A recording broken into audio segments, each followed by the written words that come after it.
ఓం శ్రీ సాయినాథాయ నమః. శ్రీ సాయి సచ్చరిత్ర పారాయణం 13వ అధ్యాయం. మాయ యొక్క అనంత శక్తి. బాబా మాటలు క్లుప్తముగాను భావగర్భితముగాను అర్థపూర్ణముగాను శక్తివంతముగాను సమతూకముతోనూ ఉండేటివి. వారు ఎప్పుడూ తృప్తిగా నిశ్చింతగా ఉండేవారు. బాబా ఇట్లనేది: నేను ఫకీర్ అయినప్పటికీ ఇల్లు వాకిలి భార్యాబిడ్డలు తదితర బాదరబందీలేవీ లేకుండా ఎక్కడికి కదలక ఒకచోట కూర్చుని ఉన్నప్పటికీ తప్పించుకొనలేని బాయి నన్ను బాధించుచున్నది. నేను నన్ను మరిచినను ఆమెను మరవలేకున్నాను. ఎల్లప్పుడూ ఆమె నన్ను ఆవరించుచున్నది. హరి యొక్క ఆ ఆదిమాయ బ్రహ్మాదులనే చికాకు పరుచుచుండగా నా వంటి దుర్బలుడైన ఫకీర్ అనగా వారికి ఎంత? హరి ప్రసన్నుడైనప్పుడే ఆ మాయ నుండి తప్పించుకున్నట్టు సాధ్యము. నిరంతర హరిభజనయే దానికి మార్గము. మాయాశక్తిని గూర్చి బాబా ఆ విధముగా పలికెను. మహాభాగవతములో శ్రీకృష్ణుడు యోగులు తమ స్వజీవ ప్రతిరూపములని ఉద్ధవునకు చెప్పి ఉన్నాడు. తన భక్తుల మేలు కొరకు బాబా ఇంకా ఏమి చెప్పి ఉన్నారో వినుడు. ఎవరు అదృష్టవంతులో, ఎవరి పాపములు క్షీణించినవో వారే నన్ను భజించుట ఎందు తత్పరులై నన్ను ఎరుగగలరు. ఎల్లప్పుడూ సాయి సాయి అని స్మరించుచుండిన సప్త సముద్రములు దాటించేదను. ఈ మాటలను విశ్వసింపము, తప్పక మేలు పొందెదవు. పూజా తంతుతో నాకు పని లేదు. షోడశోపచారములు గాని అష్టాంగ యోగములు గాని నాకు అవసరము లేదు. భక్తి ఉన్న చోటనే నా నివాసము. ఇక తమకు పూర్తిగా శరణాగతులైన వారి క్షేమం కోసం బాబా ఏమి చేసినో వినుడు. భీమాజీ పాటిల్.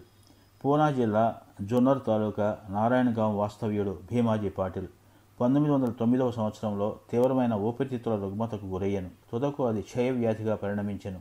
అన్ని రకముల ఔషధములు వాడని గాని ప్రయోజనం లేకుండెను. ఇక ఆశలన్నీ వదులుకొని, ఓ భగవంతుడా, ఇక నీవే నాకు దిక్కు, నన్ను కాపాడు అని ప్రార్థించెను. మన పరిస్థితులు బాగుండునంత వరకు మనము భగవంతుని తలచము అను సంగతి అందరికీ తెలిసినదే. కష్టములు మనలను ఆవరించినప్పుడు మనము భగవంతుని జ్ఞప్తికి తెచ్చుకునేదము. అట్లనే భీమాజీ కూడా భగవంతుని స్మరించెను. ఆ తర్వాత తన అనారోగ్య విషయమై బాబా భక్తుడగు నానాసాహెబ్ చందోర్కర్తో సలహా చేయవలనను ఆలోచన కలిగాను. వెంటనే తన జబ్బు యొక్క వివరాలన్నీ తెలుపుచూ ఆయనకు ఒక లేఖ రాసి అతని అభిప్రాయం అడిగాను. బాబా పాదములపై పడి బాబాను శరణ వేడుకున్నట్టు ఒక్కటే ఆరోగ్యమునకు సాధనమని నానాసాహెబ్ చందోర్కర్ జవాబు రాశాను. అతడు నానాసాహెబ్ సలహాపై ఆధారపడి షిర్డీ పోవటకు ఏర్పాట్లన్నీ చేసుకున్నాను. అతనిని షిర్డీకి తెచ్చి మసీదులోనున్న బాబా ముందు కూర్చుండబెట్టిరి. నానాసాహెబ్ శ్యామ కూడా అచటనే ఉండిరి. ఆ జబ్బు వాని గత జన్మలోని పాపకర్మల ఫలితమని, అతని విషయంలో తాను జోక్యం చేసుకొనదలుచుట లేదనియూ బాబా చెప్పెను. కానీ రోగి తనకు వేరే దిక్కు లేదనియూ, అందుచే చివరకు వారి పాదములను ఆశ్రయించితననియూ మొరపెట్టుకుని వారి కటాక్షమునకై వేడుకొనెను. అతని ప్రార్థనకు బాబా హృదయము కరిగెను. అప్పుడు బాబా అతనితో ఇట్లనిరి: ఊరడిల్లుము, నీ ఆతురతను పారద్రోలుము, నీ కష్టములు గట్టెక్కినవి. ఎంతటి పీడ బాధలున్నవారైనను ఎప్పుడైతే ఈ మసీదు మెట్లు ఎక్కుదురో వారి కష్టములన్నీ నిష్క్రమించి సంతోషమునకు దారి తీయును. ఇచ్చటి ఫకీరు మిక్కిలి దయాద్ర హృదయుడు. వారి రోగమును తప్పక బాగు చేయును. ఈ ఫకీరు అందరినీ ప్రేమతోనూ దయతోనూ కాపాడును అనెను. ప్రతి 5 నిమిషములకు రక్తం గక్కుచుండిన ఆ రోగి బాబా సముఖమున ఒక్కసారి అయినను రక్తం గక్కలేదు. బాబా వానిని దయతో కాపాడేదనను అభయం ఇచ్చిన వెంటనే రోగము నయమగుట ప్రారంభించెను. వానిని భీమాబాయి ఇంట్లో బస చేయమని బాబా చెప్పాను. భీమాజీ వంటి రోగికి ఆ ఇల్లు అంత సదుపాయమైనది గాని ఆరోగ్యకరమైనది గాని కాదు. కానీ బాబా ఆజ్ఞ జవదాట రానిది. అతడు షిరిడీలో ఉండునప్పుడు బాబా అతనికి 2 స్వప్నానుభవములనిచ్చి వాని రోగమును కుదిర్చెను. మొదటి స్వప్నములో వాడొక పాఠశాల విద్యార్థిగా పద్యములు కంఠోపాఠము చేయకుండుడిచే క్లాసు ఉపాధ్యాయుడు దెబ్బలు కొట్టినట్లు కనిపించెను. రెండవ స్వప్నములో వాని ఛాతిపై పెద్ద బండను వేచి కిందకు మీదకు తోయుటచే మిక్కిలి బాధ అనుభవించెను. స్వప్నంలో పడిన ఈ బాధలతో వాని జబ్బు నయమై వాడి ఇంటికి పోయాను. ఆ తర్వాత అతడు అప్పుడప్పుడు షిరిడీకి వచ్చుచుండెను. బాబా తనకు చేసిన మేలును జ్ఞప్తి అందు ఉంచుకొని బాబా పాదములపై సాష్టాంగ నమస్కారములు చేయుచుండెను. బాబా తన భక్తుల వద్ద నుంచి ఏమీ కాంక్షించేది వారు కాదు. వారికి కావలసినదేమన్నా భక్తులు తాము పొందిన మేలును జ్ఞప్తి అందు ఉంచుకొని అచంచలమైన నమ్మకమును భక్తియును కలిగి ఉంటాయే. మహారాష్ట్ర దేశంలో నెలకొకసారి గాని పక్షమునకొకసారి గాని ఎండల్లో సత్యనారాయణ వ్రతము చేయుట సంప్రదాయం. కానీ భీమాజీ పాటిల్ ఆ సత్యనారాయణ వ్రతమునకు మారుగా కొత్తగా సాయి సత్యవ్రతమును తన ఊరు చేరిన వెంటనే ప్రారంభించాను. బాలా గణపతి షింపి. బాలా గణపతి అనేవాడు బాబా భక్తుడు. ఒకసారి అతడు మలేరియా జబ్బుచే మిగిల బాధపడెను. అన్ని రకముల ఔషధములు కషాయములు పుచ్చుకొనెను. కానీ నిష్ప్రయోజనమయ్యను. జ్వరము కొంచెమైనా తగ్గలేదు. షిరిడీకి పరిగెత్తెను. బాబా పాదములపై పడెను.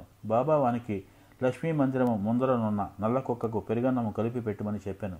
ఈ వింత రోగ నివారణోపాయము ఎట్లు నెరవేర్చవలెనో బాలాకు తెలియకుండెను. ఇంటికి పోగా అచ్చట అన్నము పెరుగు సిద్ధముగా నుండట చూశాను. రెంటినీ కలిపి లక్ష్మీ మందిరం వద్దకు తెచ్చాను. అతడు ఒక నల్లని కుక్క తోక ఆడించుకొనుచూ కనిపించెను. పెరుగన్నము కుక్క ముందర పెట్టెను. కుక్క దానిని తినెను.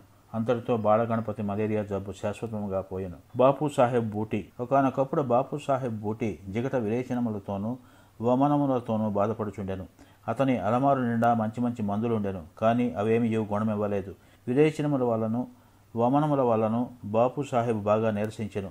అందుచే బాబా దర్శనమునకై మసీదు కూడా పోలేకుండెను. బాబా అతనిని మసీదుకు రమ్మని కబురు పంపి అతడు రాగానే తన ముందు కూర్చుండబెట్టుకుని తన చూపుడు వేలు ఆడించుచు, జాగ్రత్త, నీకు విరేచనము చేయకూడదు, వమనము కూడా ఆగవలెను అనెను.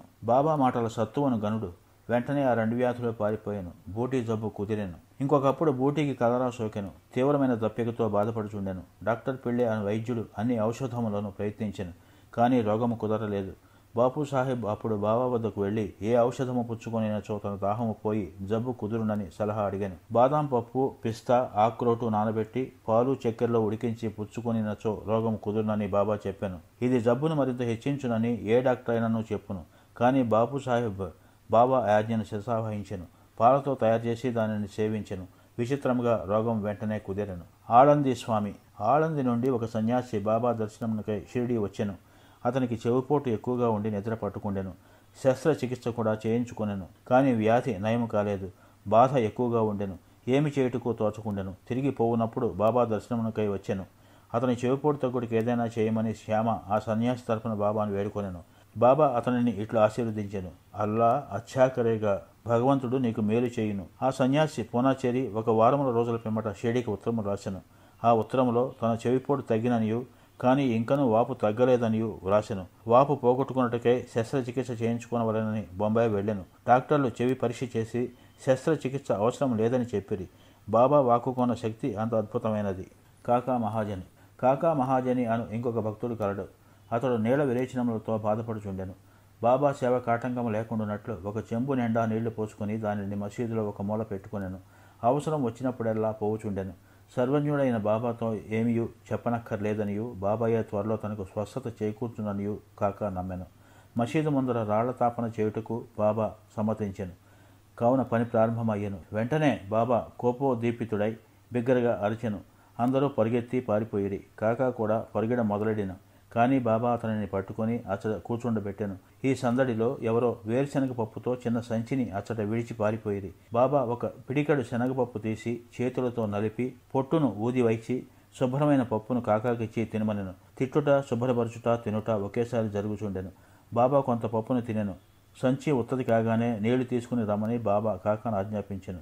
కాకా కొండతో నీళ్లు తెచ్చెను. బాబా కొన్ని నీళ్లు తాగి కాకాను కూడా తాగుమనెను.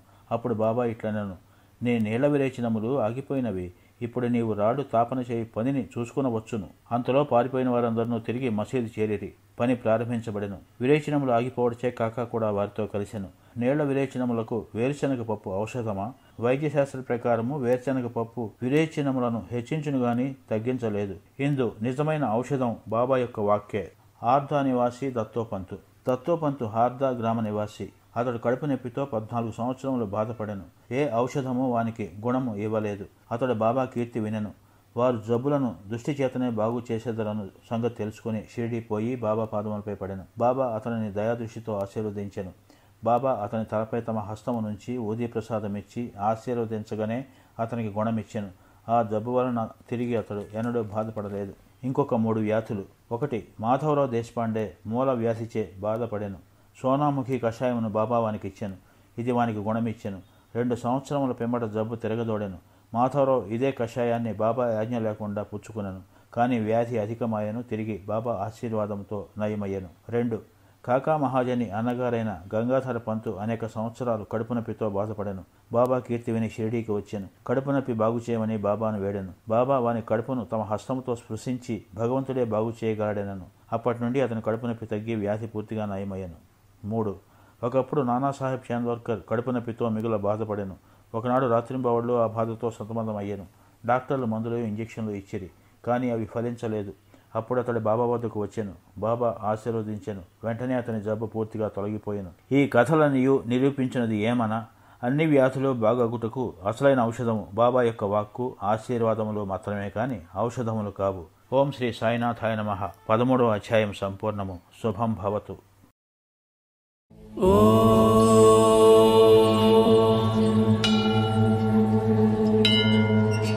రా